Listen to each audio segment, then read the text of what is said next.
न सिर्फ गुड़गांव के लिए बल्कि देश के सब कोनों में इस चीज़ की खबर है कि गुड़गांव में जो जुमा की नमाज को लेके जो सार्वजनिक जगहों पर नमाज पढ़ी जा रही थी पिछले कई सालों से, और उसको लेकर जो स्थानीय लोगों द्वारा ऐतराज किया जा रहा था और गुड़गांव को लेकर तरह तरह की खबरें दिखाई जा रही थी कि गुड़गांव में मुस्लिम समाज को नमाज ना पढ़ने दिया जा रहा है हिंदू संगठनों द्वारा। हमने वो कल ही बात क्लियर कर दी थी पत्रकारों के सामने, डीसी साहब के सामने, कि गुड़गांव में नमाज को पढ़ने को लेकर कोई विरोध नहीं था। सिर्फ विरोध इस बात का था कि जिस तरीके से नमाज पढ़ी जा रही है मनमर्जी से, उसके हिसाब से ना पढ़ के एक व्यवस्थित तरीके से जो अपनी धार्मिक जो स्थलें या फिर जो और दूसरे जो प्राइवेट जगह हैं उन पर प्रशासन की अनुमति के साथ ही नमाज होनी चाहिए। हमने भी और सब लोगों ने, मुस्लिम संगठन ने, इमाम संगठन ने भी ये बात को स्वीकार करते हुए इस बात पर फिक्र किया कि आगे से भविष्य में हम नमाज की व्यवस्था को कैसे चलाएं जिसमें गुड़गांव के अमन चैन बना रहे, कानून व्यवस्था बनी रहे और किसी भी स्थानीय आदमी को दिक्कत ना हो। तो गुरुग्राम इमाम संगठन की मेहनत से हमारे सदर मौलाना समून साहब हैं और दूसरे साथी, उन सब ने इस पर गौर फिक्र किया और अलग अलग कई दौर की वार्ताएं चली प्रशासन को के साथ भी और स्थानीय लोगों के साथ भी और हिंदू संगठनों के साथ भी। और बीच में दुखद बात ये रही कि इस नमाज को लेकर इस पर राजनीति होने लगी। अलग अलग राजनीतिक पार्टियों के लोग गुड़गांव की नमाज को लेकर अपने अपने बयान देने लगे। उस वक्त भी हमने ये कहा था और गुड़गांव के इमाम संगठन ने ये कहा था कि गुड़गांव की जो नमाज है ये गुड़गांव की आवाम का और इमाम का मामला। संगठन गुड़गांव में नमाज की निजामत भी देखेगा और इमामत भी करेगा, इसलिए इसमें सियासी जो लोग हैं, सियासी जो पार्टियां हैं, वो इस पर राजनीति ना करें।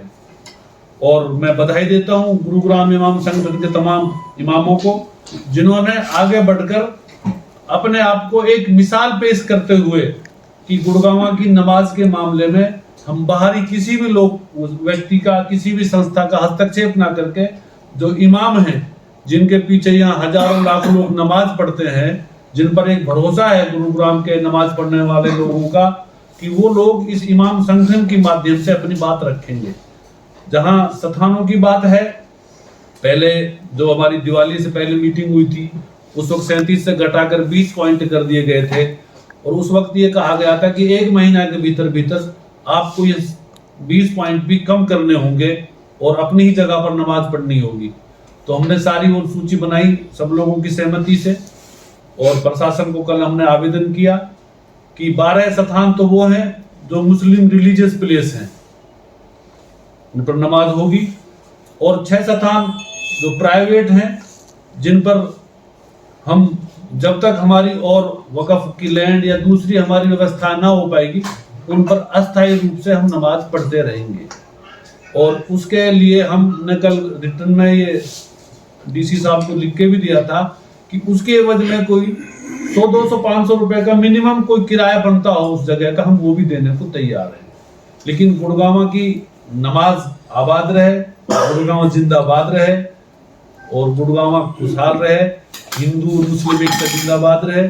उसके लिए हम सब मुस्लिम राष्ट्र मंच भी और गुरुग्राम इमाम संगठन और हिंदू संघर्ष समिति मिलकर इसमें काम करेंगे।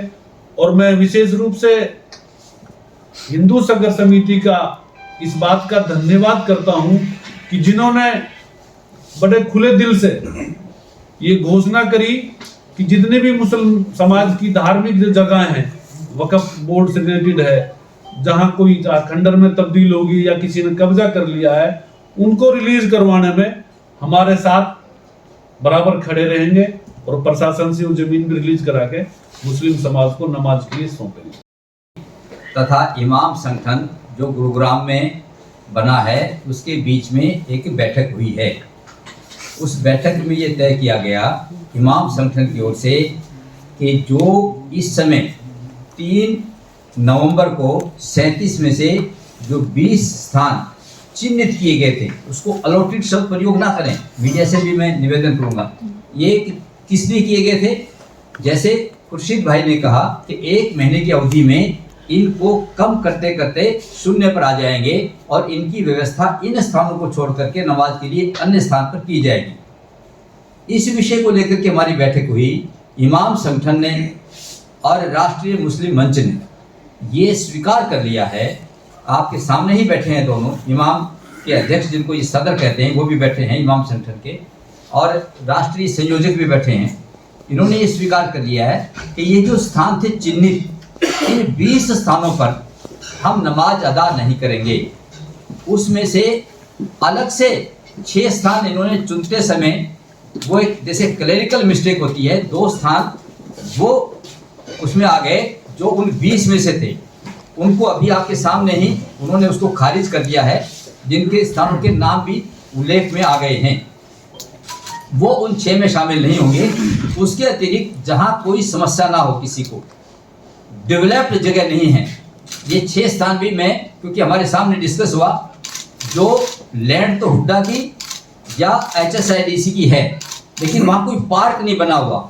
वो कोई सार्वजनिक जगह तब होती है जब उसको डेवलप करके पूरे समाज को सौंप दिया जाता है। ये बहुत जल्द अपनी व्यवस्था अपने स्थानों पर, अथवा ये जो वक्फ बोर्ड के द्वारा जो जगह निर्धारित की हुई हैं, जिन पर मुस्लिम समाज के उन लोगों का कब्जा है जिनका पट्टा खत्म हो गया है, प्रशासन उसमें कार्रवाई करेगा। प्रशासन ने हम दोनों की उपस्थिति में ये कहा है, हम उसमें ये एप्लीकेशन देंगे, वो कार्रवाई करेंगे, और गलत ढंग से कोई बैठा है उसको हटाएंगे। उसमें किसी भी नागरिक की अगर कोई भूमिका हो सकती है तो उसको करने के लिए हम तैयार हैं। संघर्ष समिति को भी उसमें कोई आपत्ति नहीं है। अब ये मुद्दा जो 2018 से सार्वजनिक स्थानों पर नमाज पढ़ने का चल रहा था, इस पर आंदोलन हो रहा था, इस पर बहस हो रही थी सारे देश में, उस पर कल सायंकाल उपायुक्त महोदय के पास संयुक्त रूप से बैठने के बाद विराम लग गया है और ये मुद्दा अब खत्म हो गया है।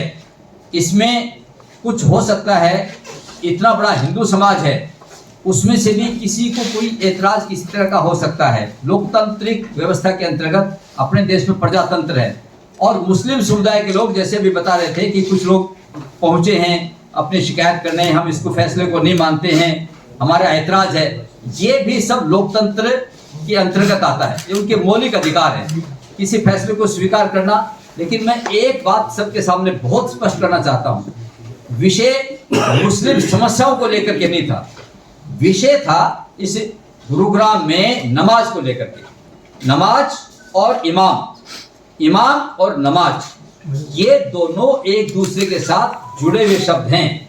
नमाज कहाँ होगी? जब कोई इमाम साहब कराएंगे, इमाम साहब क्या करेंगे? वो नमाज कराएंगे। तो इमाम संगठन ही मुस्लिमों का इस विषय को लेकर प्रतिनिधित्व कर रहा है, उसको संयुक्त हिंदू संघर्ष समिति ने और प्रशासन ने स्वीकार किया है। इस विषय को लेकर आगे भी अगर कोई बातचीत होगी तो हम केवल इमाम संगठन के साथ करेंगे। मुस्लिमों की 1000 समस्या हो सकती हैं, उसके 1000 नेता भी हो सकते हैं, वो उनका अपना कोई मोटिव हो सकता है, कोई पॉलिटिकल मोटिव हो सकता है, कोई व्यक्तिगत मोटिव हो सकता है, उसमें संयुक्त हिंदू संघर्ष समिति नहीं जा रही है। उधर हमारा ध्यान देने की कोई आवश्यकता नहीं है। वो मुस्लिम समाज के नेता उठते रहे, गिरते रहे, पढ़ते रहे, बढ़ते रहे, जो कुछ भी उनको करना है, समाज नेता मानता माने। संयुक्त हिंदू संघर्ष समिति आज आप सब मीडिया के सामने ये स्वीकार करती है, गुरुग्राम में नमाज के विषय को लेकर इमाम संगठन, उसको ही हम तरजीह देते हैं, उसी को मान्यता देते हैं, उसी से ही हम वार्ता कर रहे हैं, वार्ता की है और आगे भी अगर आवश्यकता पड़ी तो करते रहेंगे। इन्होंने ये साफ तौर पर कह दिया है। सदर बैठे हैं मेरे बाईं ओर, आपका कोई प्रश्न उनको जाता हो तो आप प्रश्न कर सकते हैं। इस समय जो 20 स्थान चिन्हित थे उस पर ये कहीं नमाज नहीं अदा करेंगे। वो भले ही एटलस चौक है, भले ही पीपल चौक है, भले ही वो सेक्टर 37 है, भले ही वो किसी और स्थान जो अभी चल रहा था वो हो सकता है। की लेटेस्ट खबरें जानने के लिए चैनल को सब्सक्राइब और बेल आइकन को प्रेस करना ना भूलें।